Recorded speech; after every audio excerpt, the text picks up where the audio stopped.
morning, good evening, good afternoon. Zimbabwe is a failed state. I've said this once and I'll say it again and again because it is a failed state. And this is at the heart of our problem. It is shocking how easy it is for ZANU-PF to set the agenda. The nation should be discussing economic issues, the economic challenges before us. But we are not.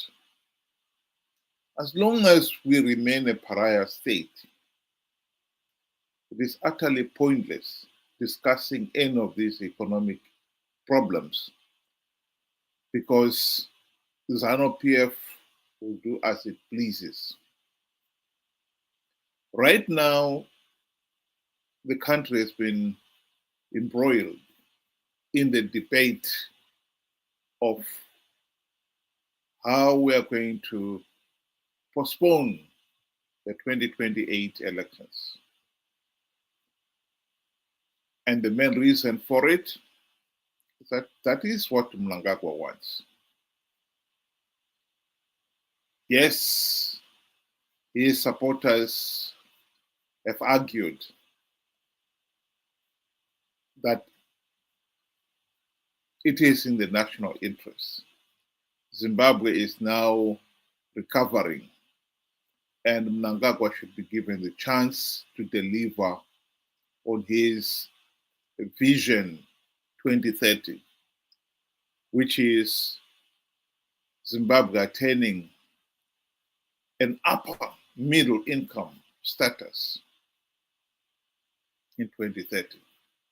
The truth of the matter is there is absolutely no evidence that Mnangagwa, ever since he came into office following the 2017 military coup,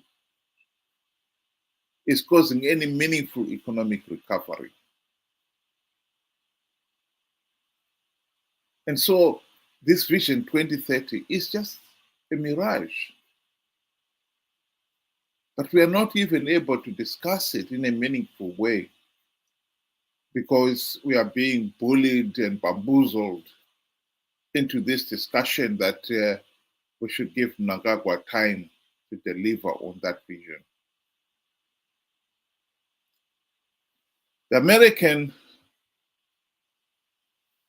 one of the founding fathers, Benjamin Franklin, once said that those who give up essential liberty to purchase temporal safety deserve neither the liberty nor the safety.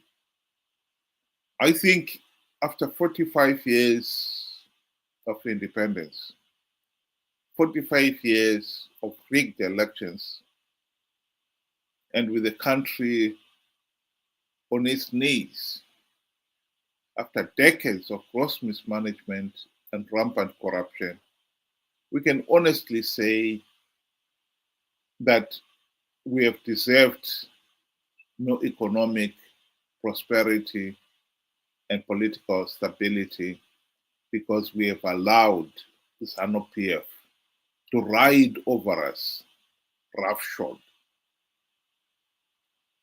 Welcome to the program, Benjamin.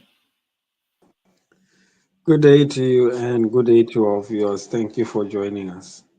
It's an interesting debate that is making the headlines in Zimbabwe almost on a day-to-day basis. So we all know that ZANU-PF rigs elections, and it would be no different if they rig the referendum. Now, the twist that I'm seeing here is ZANU-PF is also divided into two. And they know their shenanigans that they plot against, the people when they rig elections. So the question now is, are they also going to stand still and watch Mnangagwa rig them as well? No, that is the one thing that we have to look at it. For how long are we going to all now? Now we are all inclusive. How long are we all just going to remain, numb or mum, just letting ZANU PF get their way all the time? It's going to be very, very interesting. And I think, it's about time that, as Zimbabweans, we stop this whole nonsense of rigging. Well, here is one Rutendo Matinyarara making his arguments, making his pitch. He's arguing here that ZANU-PF has two-thirds majority in parliament, a supermajority, and there's the mandate of the people. What I find so desperately annoying about people like him is that even he cannot deny that the 2023 elections were not free, fair, and credible. SADC themselves, who were one of the election observers, condemned those elections as flawed. We failed to respect our own electoral acts, the Constitution, and SADC, the regional body's own guidelines on free and fair elections. And yet, here is somebody who is, by all accounts, an intellectual, insisting that the elections were free, fair, and credible.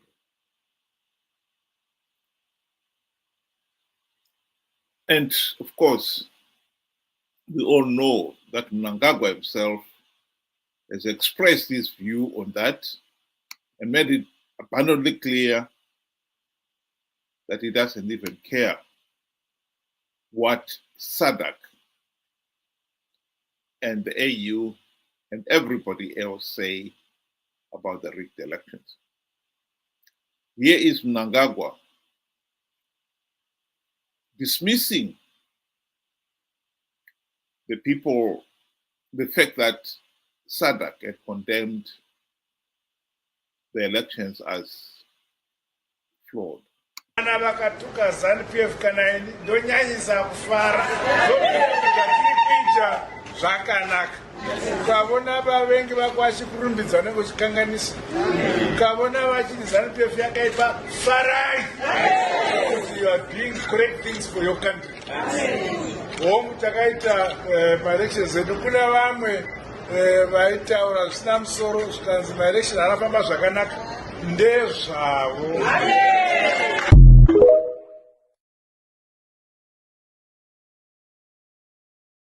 Then we can't keep on pretending that elections were free, fair, and credible and dismissing SADC, AU, and everybody else that the elections were not free, fair, and credible.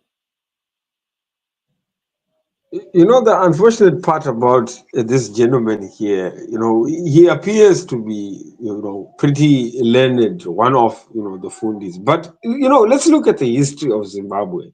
It should be able to speak for itself. Look at how we ended up having to remove Mugabe. We did not remove him through a democratic process. No. It took a military coup.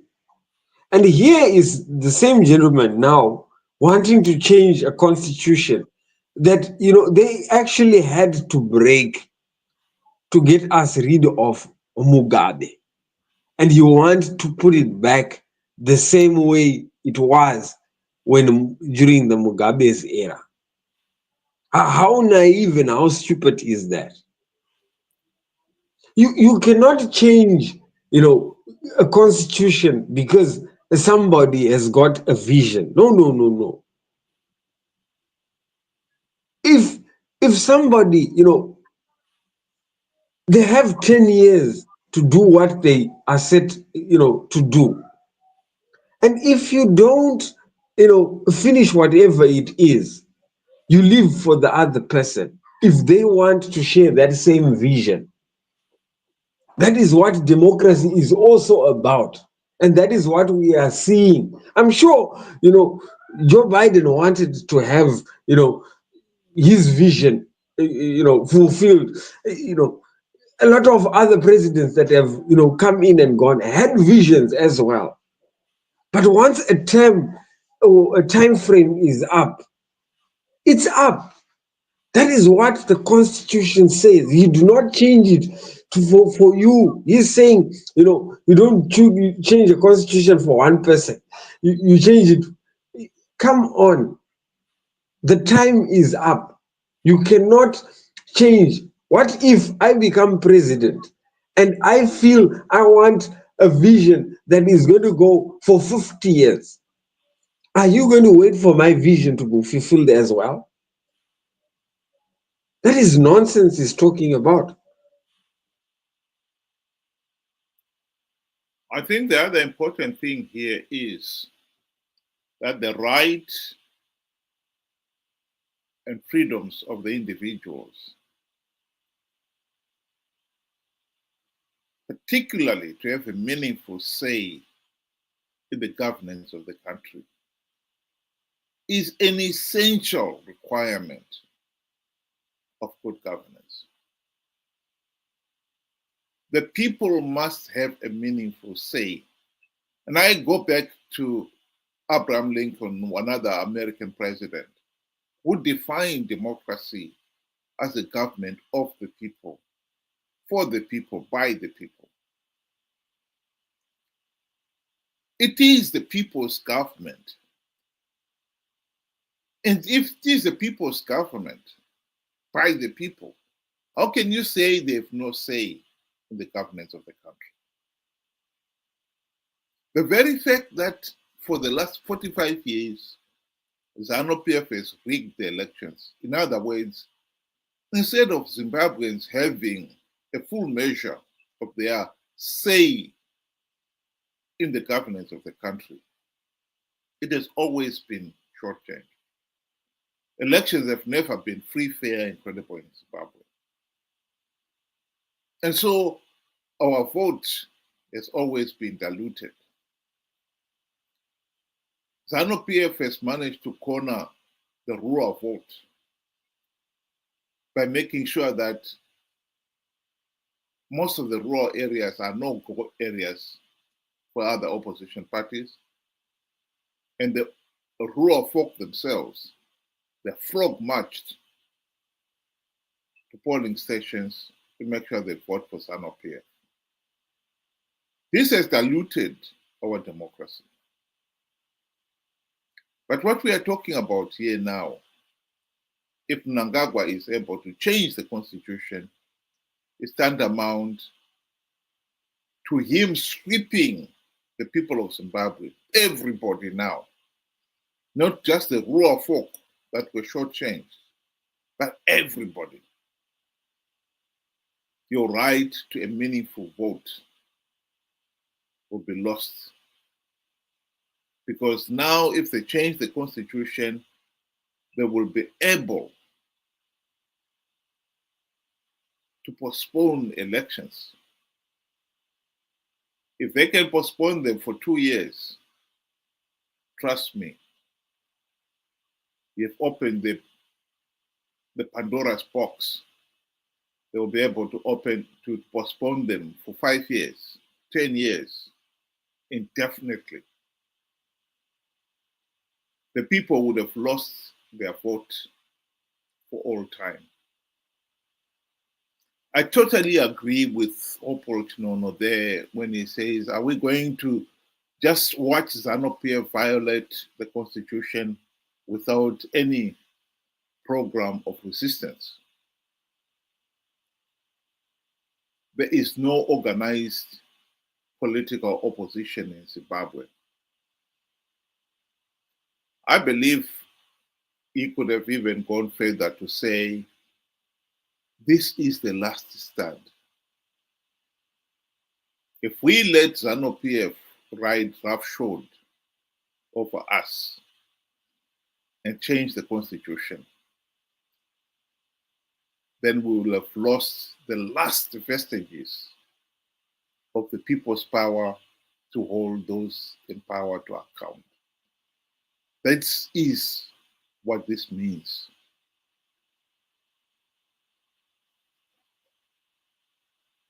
I agree with you. I mean, the Constitution is a sacred document. It one that you cannot just change to suit, a specific people's agenda. I mean, we have to look at it this way. If you alter and, change the Constitution to extend your term, who is to stop the next guy from doing it? And besides, what guarantee do we have that he would have fulfilled that vision by 2030? What is to stop him extending by another 2 years to fulfill what he thinks is, is his vision? It can be done. If you do it once, you can do it twice. And once you change it and, you you get away with it, others that will follow will want the same, thing. And now you have just opened the floodgates of hell. Our constitution is not very old, and we have managed to amend it left, right, and center. It's become a joke. Why did we write it in the first place if we are just going to be canceling everything in it? Food for thought. Well, I think I'll address the issue of what can Zimbabweans do now. That answer has always been there. We have had these flawed elections for the last 45 years, particularly since 2008. It has been clear that ZANU-PF has carte blanche powers to rig elections. SADC did the nation a big favor by forcing ZANU-PF to go into the GNU. The primary purpose of the GNU of 2008 to 2018 was to implement the democratic reforms to ensure free, fair, and credible elections. The truth of the matter is, Morgan Tsvangirai and company sold out. They failed to implement even one token reform. And at the end of the GNU, SADC leaders told Morgan Tsvangirai and company to their faces that they should not go into the 2013 elections without reforms. Tsvangirai and company ignored the warning. I think the warning has stood ever since. We need reforms. Rules are there for a purpose. We cannot continue to sacrifice our right to a meaningful say in the governance of the country on the basis of idiotic nonsense that the opposition has been peddling, that we can win rigged elections because they have devised ways of winning rigged elections. In 2018, Chamisa conned people to participate in those flawed elections on the basis that MDC Alliance had stringent measures to stop ZANU-PF rigging the elections. the truth of the matter is he was lying. In 2023, Chamisa came back with the same idiotic lie to tell people that they should participate in the 2023 elections. Triple C was going to win big because he had plugged all the vote rigging loopholes. He was lying. The rational position, the rational solution to Zimbabwe right now is to stop participating in these flawed processes. Because as long as we participate, we give the process legitimacy. 2023, SADC and the AU did the people of Zimbabwe a great favor. They came back and reminded the nation that the election process in Zimbabwe is flawed and that we should not keep on participating in these flawed processes. It's up to us. There is a real danger that Chamisa and company will con millions of their supporters to participate in the referendum that has got to go through for ZANU-PF to be able to amend the constitution. They will call people to believe that participating is the only solution and that they will be able to stop ZANU-PF amending the constitution. Not knowing that when you have participated, you've given the process legitimacy. We need to come to our senses. We need to start thinking in a more rational way. Our right to a meaningful say in the governance of the country is at the heart of good governance. If we lose that, then we are in deep, deep trouble. We do not deserve the economic prosperity and a stable Zimbabwe. We are in serious trouble already. Zimbabwe's economy is in ruins. The politics, we are in political paralysis because we have given up our right to hold those in power to account. We've allowed ZANU-PF to rig elections in the past. Now the regime is talking of stripping us of that right to vote altogether. We can stop them. And stopping them means stop participating in flawed elections. Stop believing in this idiotic nonsense that we can win rigged elections. We want free, fair, and credible elections. Thank you very much, and have a good night to everybody.